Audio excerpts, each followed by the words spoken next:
Здрасте, здрасте! Как всегда для вас интересное и полезное видео без лишних слов. В сегодняшнем видео светящиеся ногти и авторское максимально прочное наращивание. Ногти, с которыми мне придется сегодня повозиться. Самое интересное, что эти ногти вы уже видели. Пару роликов назад на моем YouTube-канале уже было видео с дыркой в ногте. Всем привет! Для вас видео без лишних слов. Сегодня я вам покажу, почему нельзя делать ногти в таком раннем возрасте. Так как моя клиентка – это 13-летний мастер маникюра. Самая распространенная проблема молодых подрастающих человеков, а вот уже такое встречается нечасто. Это и полезным. Понравилось вам? Ставьте лайки, дизлайки, пишите комментарии. Так вот это те самые ногти молоденькой девочки-мастера маникюра, которая только учится делать ногти. Свои ногти немножко погрыжены, немножко подпорчены и немножко дырявые. Но ведь на тот момент мы сделали ногти-конфетки. Но проносились они недолго. Буквально через 2 недели она вновь написала мне и попросилась на наращивание. Оказалось, с ногтями она проходила всего лишь неделю, а потом не выдержала и решила повторить то, что увидела в процессе моей работы. И вот что получилось. В принципе ничего, но давайте разберем главные ошибки. 3 основных ошибки этих ногтей. Первое – отсутствие архитектуры. Ногти длинные, апекс отсутствует в положенном месте и, соответственно, в зоне стресса ногти трескаются и отламываются. Второе – затеки. Затеки – это самая большая ошибка начинающих мастеров. Это появление отслоек, и в ближайшем времени ногти просто отваливаются, как семечки. Ну и третье – это максимально большая длина. Она не соответствует длине натурального ногтя. Ноготь просто не способен выдержать такую огромную нагрузку. Сейчас я покажу последствия неправильного наращивания и неправильного снятия искусственного материала. Что же может быть с ногтями? Ногти могут стать горбатыми. И хорошо, если со временем ногтевая пластина срастет и снова приобретет здоровый ровный вид. Но навряд ли это произойдет, если все так же продолжать активно их травмировать. Свое а-та-та я уже сделала. Сейчас я продолжаю съемку, продолжаю биться головой об камеру и продолжаю свою работу. В сегодняшней своей работе я буду использовать фрезы Wilson. Они заказаны с AliExpress. Благодаря своему качеству, хорошей заточке и то, что эти инструменты не тупятся после первого использования, я скупаю этот инструмент и практически только им и пользуюсь. Сегодняшнее снятие я решила попробовать одной из самых грубых и жестких насадок. Это насадка с черной насечкой. Посмотрите, какие большие лопасти, какие большие зубчики и как оно должно съедать этот материал. Просто зверь, а не насадка. Насадкой на ноготь абсолютно не давлю, потому что она буквально за одно движение может добраться до натурального ногтя. Поэтому скользящие, плавающие движения и никакого нажима. У меня иногда задают вопрос, а что делать, если насадка бьет по ногтю? Здесь 2 причины. Либо у вас плохой аппарат и ручка вибрирует, либо плохая фреза. Фреза может быть плохо отцентрована, поэтому бьет по ногтю. А вот еще один плюс насадки этой фирмы. Они отлично отцентрованы, работают плавно и не лупят по ногтю. Кстати, мне кажется, у многих из вас сейчас мысль: ага, ей заплатили, скинули эти фрезы бесплатно, поэтому она их сейчас так рекламирует и чуть ли не обсасывает. Да ничего подобного. Я заказываю их постоянно за свои деньги. Причем каждый раз жмусь и думаю: блин, такая денежка за кусочек железяки. Но вспоминаю, насколько они суперские в работе, и все равно покупаю. Гляньте, как быстро справляется с такой толщиной. Реально одно движение и геля как не бывало. Конечно, черный абразив – это максимально жесткая насадка, и обычно в работе желательно использовать синюю или зеленую. Но здесь наляпано материала было столько, и все лишнее, и снимать нужно было быстро, и у меня рука набита, поэтому могу хоть ножиком срезать, а может даже сразу с пальцами, чтобы больше такого не наделывали на ногтях своих. Ну а пока наслаждайтесь снятием всей этой красоты.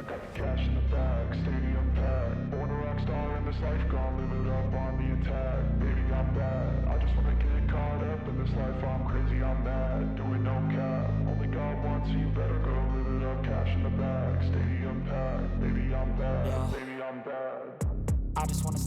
stay mad, shit on my shoulder cause they treat me like an outcast. I ain't gonna take that, stay back, I'll be swinging hard till the hits come in all caps. I ain't gonna lay back, pray that someone's gonna help me, ain't nobody like that. I ain't gonna wait, that's all fact, give me one shot and I'll never get the throne back. I'm sick of being cautious, I'ma go cause something, can't stop this. I'ma steal everybody's lane, cut a shoplift. Sick of hearing everyone complain when they thoughtless. Taste the pain, it's like candy canes. It makes me go change into a better frame, into a better name. Society's insane, we all live for fame, yeah. Cash in the bag, stadium packed. Born a rock star in this life, gon' live it up on the attack. Baby, I'm bad, I just wanna get caught up in this life. I'm crazy, I'm mad, do it no cap. Only got one, so you better go live it up. Cash in the bag, stadium packed. Baby, I'm bad, baby, I'm bad.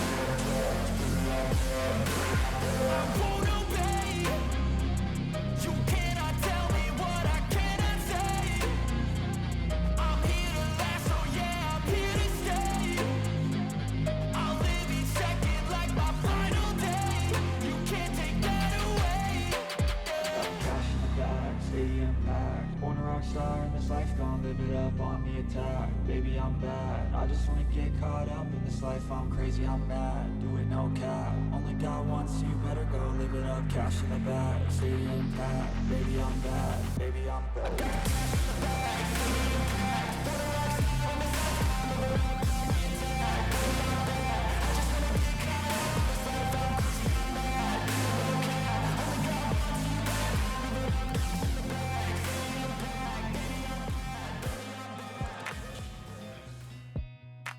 Ага, и еще хочу обратить внимание на такое.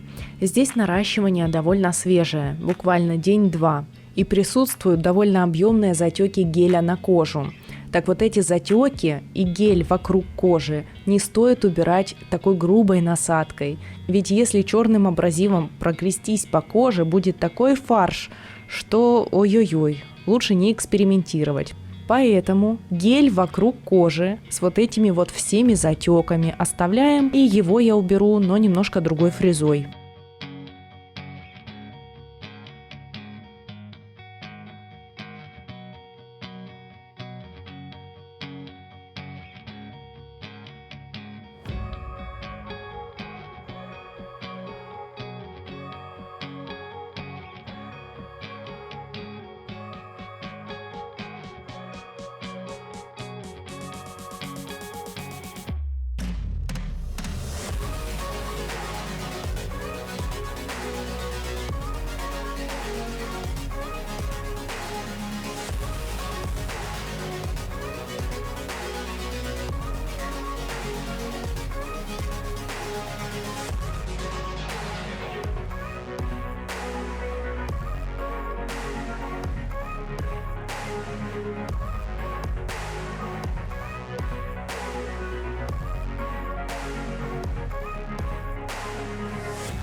Ну и добрались до тех самых затеков. При работе с затеками желательно использовать керамическую фрезу, ведь при контакте с кожей твердосплавная насадка быстро раскромсает кожу, что не сделает керамическая.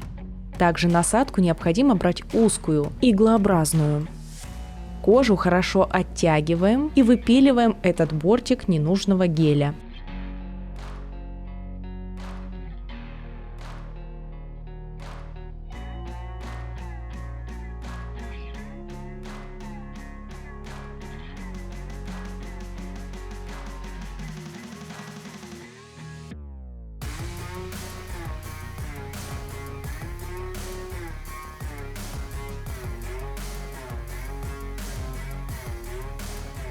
Кстати, если у вас в работе тоже случайно получился затек, его убираем по тому же принципу. Снимаем липкость, берем иглообразную керамическую фрезу, оттягиваем хорошо кожу и убираем все то, что затекло куда не надо.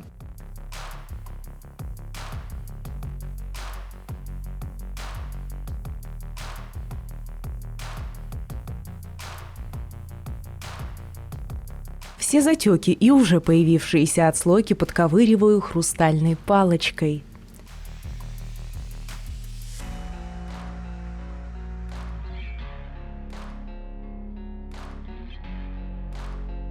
Юху! Я справилась! Больше всего не люблю спиливать старый материал. Какие линии, какие грани, как красиво переливается жидкость. Такой сочный цвет. А какая мягкая щеточка. Загляденье.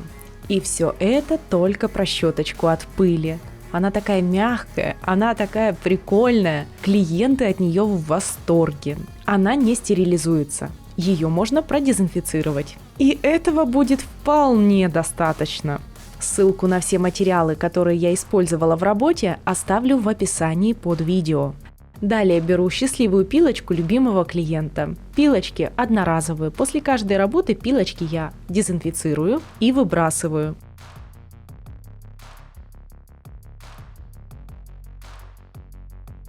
Зашлифовываю и выравниваю торец ногтей и зашлифовываю поверхность ногтя.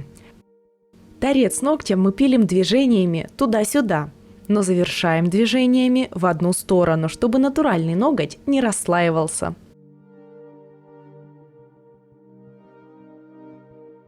По поводу опила поверхности ногтя. Все думают, да что там, зашлифовал и все. Нет, здесь также есть свои правила. Ноготь мы должны зашлифовать, лишь сняв глянец и сделав его шершавым. Если же вы перестараетесь, перепилите и снимете верхний дорсальный слой, вы сделаете только хуже.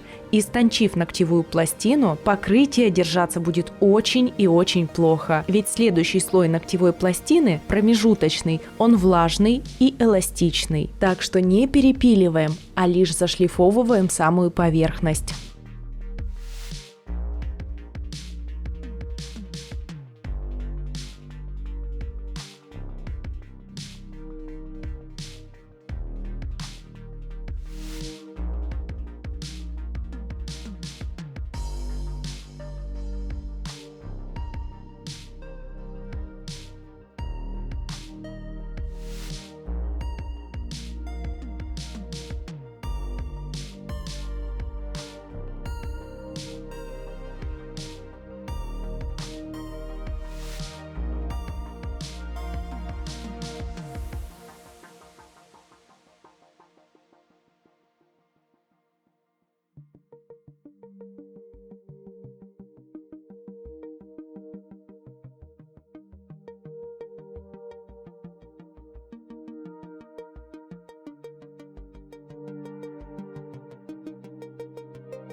Ноготь с бороздами также необходимо зашлифовать правильно.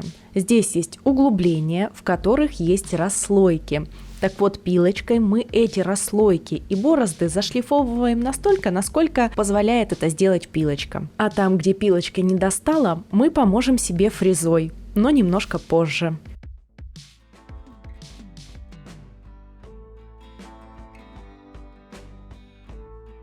Пыль конкретно с ногтей я убираю с помощью более жесткой щетки, ведь мягкой пыль только растаскаем по углам.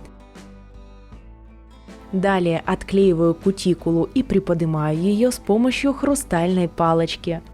Чтобы хорошо раскрыть кутикулу, движения палочки подворачивающие, раскрывающие. Благодаря тому, что хрустальная палочка имеет острые заточенные края, справиться с кутикулой становится очень легко и быстро. Преимущество хрустальной палочки над апельсиновой заключается в том, что она не раскисает при использовании ремуверов, не затупливается и не появляются эти торчащие куски дерева. Мне постоянно кажется, что апельсиновая палочка может занести занозу в кожу, поэтому работать апельсиновыми я не очень люблю.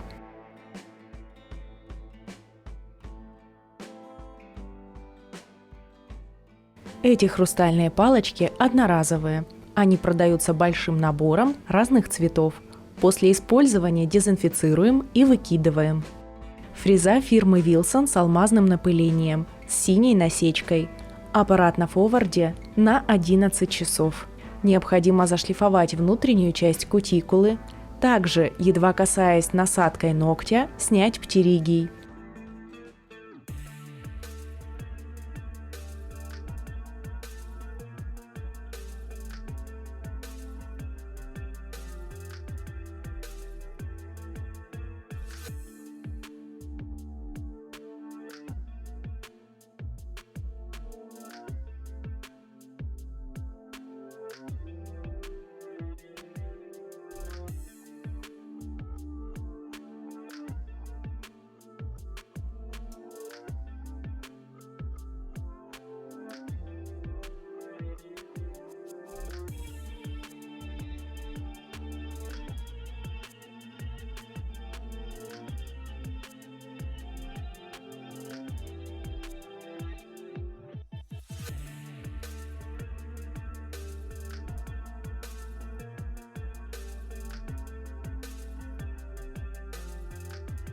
Зашлифовываем боковые валики и зачищаем от сухой кожи. Во время работы обязательно убираю пыль, чтобы видеть, с чем работаю. Обрабатываю все 10 пальцев. Переключаю аппарат на реверс. Скорость оборотов та же, 11 часов. Обрабатываю вторую половину, двигаясь с левого синуса к правому боковому валику.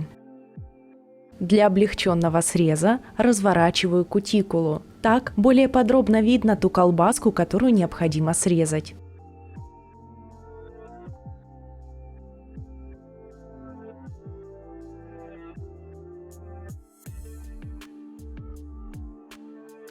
И теперь в бороздах, куда не смогли попасть пилочкой, зашлифовываем фрезой и убираем расслойки.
Убрали пыль и орошаю ногти нейл-препом, средство для подготовки ногтевой пластины.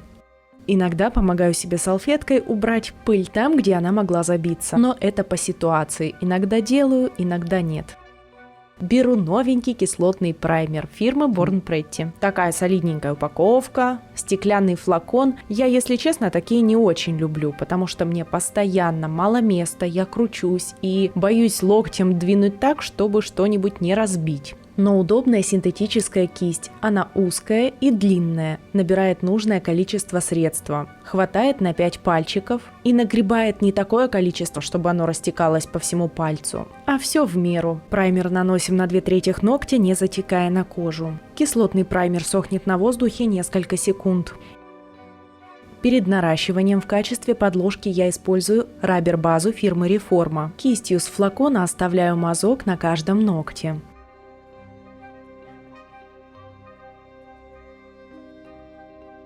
Далее беру любую удобную для себя кисть с натуральным ворсом и втирающими движениями наношу базу на всю ногтевую пластину. Таким образом, кисть забирает на себя излишки базы, не появляются затеки и более подробно можно достать в труднодоступные места.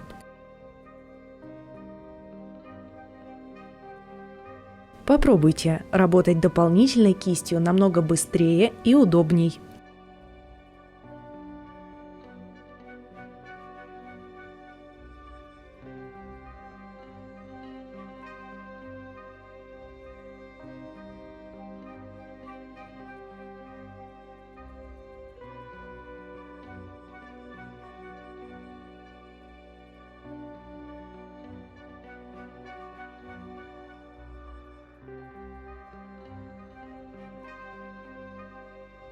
Ноготь с бороздами обязательно нужно покрыть базой также тщательно, не оставляя пропусков.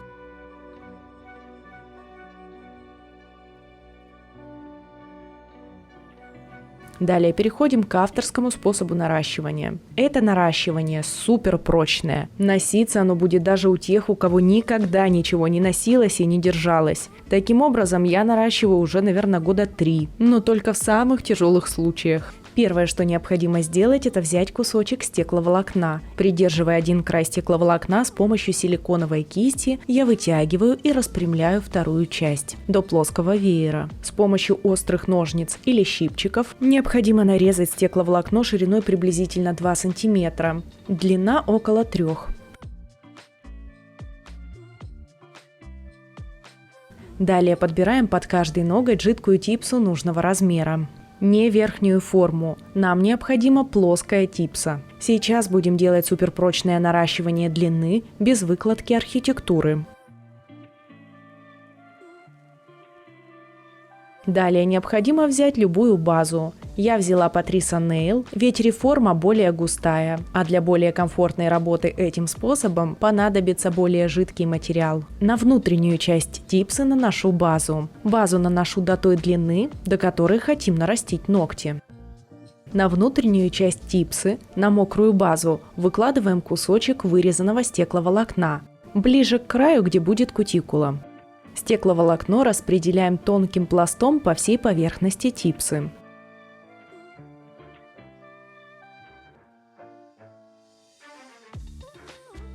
После того, как выровняли волокно, добавляем базу сверху, прямо пропитываем, оставляя небольшие капли.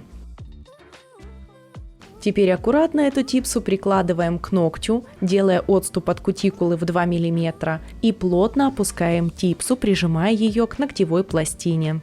Клиента просим включить фонарик и поднести к ногтю. В таком положении фиксируем материал буквально 10 секунд. Когда форма на ногте зафиксировалась, отправляем досушиваться в лампу на 60 секунд.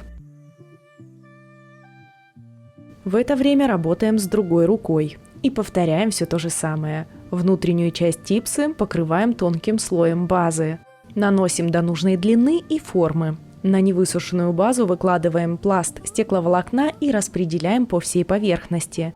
Особое внимание нужно уделить боковым краям. Там волокно должно быть обязательно. Нет ничего страшного, если волокна будут лежать неровно, а пересекаться между собой. Если какие-то нити все же выйдут за пределы типсы, их необходимо либо подвинуть, либо обрезать. Пропитываем типсу изнутри, оставляя капли базы. Прикладываем край формы к ногтю, делая отступ от кутикулы, и опускаем. Убедившись, что типса расположена ровно, фиксируем с помощью фонарика 10 секунд и отправляем досушиваться в лампу на 1 минуту. А пока возвращаемся к предыдущей руке и повторяем все то же самое. Так и работаем конвейером.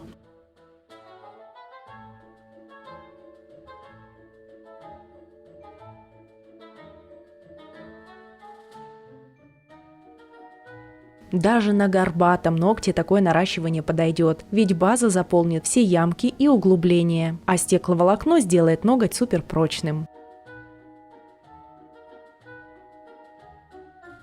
И когда все 10 пальчиков нарощены, остается снять типсы и посмотреть, что получилось. Формы, кстати, снимаются легко, без затруднений. Поджимаем по бокам, и типсы отходят с легкостью. Длина нарощена, ногти прочные, никакой ступеньки перехода.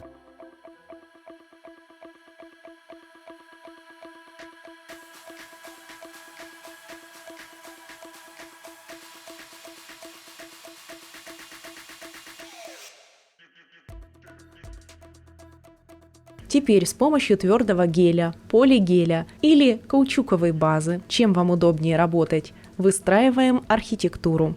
Я использую твердый камуфлирующий гель. Вначале делаю тонкую подложку, так званый мокрый пол, затем выкладываю объемную каплю материала и распределяю по всей длине.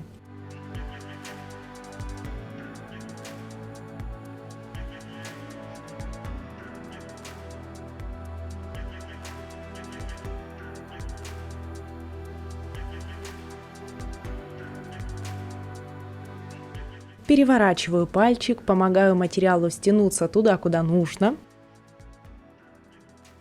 Снова переворачиваю пальчик, подталкиваю и поправляю материал, и уже после, когда все устраивает, отправляю сушиться в лампу.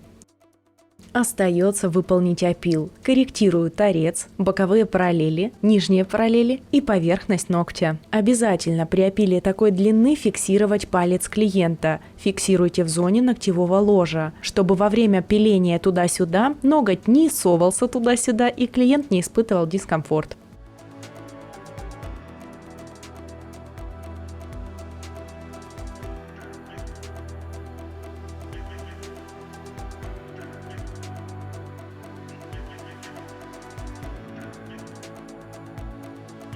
Проверяем, сравниваем, чтобы все ногти были одинаковой длины. Убираем пыль и переходим к дизайну. Щекотим клиента или щекочем, как там у вас правильно, а? Короче, лоскочим у клиента своєю м'якою щіточкою. Дизайн мы выбирали недолго, ведь я своей клиентке показала телеграм-канал, где куча много всяких обалденнейших дизайнов, и мы выбрали один из них. Для того, чтобы его выполнить, ногти необходимо перекрыть топом без липкого слоя и просушить. Кстати, ссылку на телеграм, где я тоже ищу дизайны, я скину в описании под видео.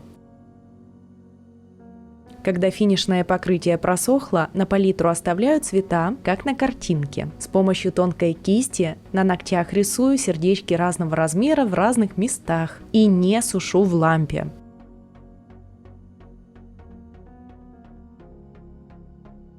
Далее беру прозрачную акриловую пудру мелкого помола и тщательно посыпаю ноготь.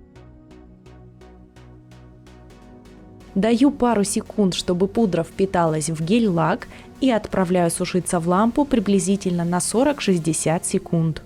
После просушки бесстрашно счищаю остатки акриловой пудры, ведь сердечки застыли, и содрать их будет не так-то просто.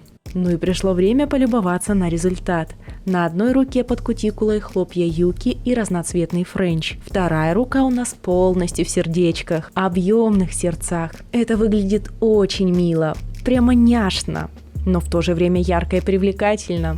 Кстати, эти ногти делались на 1 сентября. Как вам? Пустили бы ребенка в школу? А еще самый кайф, что эти ногти светятся. Вы посмотрите, какая красотища! Прям супер. Ну все, спасибо за просмотр. Надеюсь, было полезно и понравилось. Целую всех за репосты, я все видела. Спасибо. Не переключайтесь, дальше больше. Пока-пока.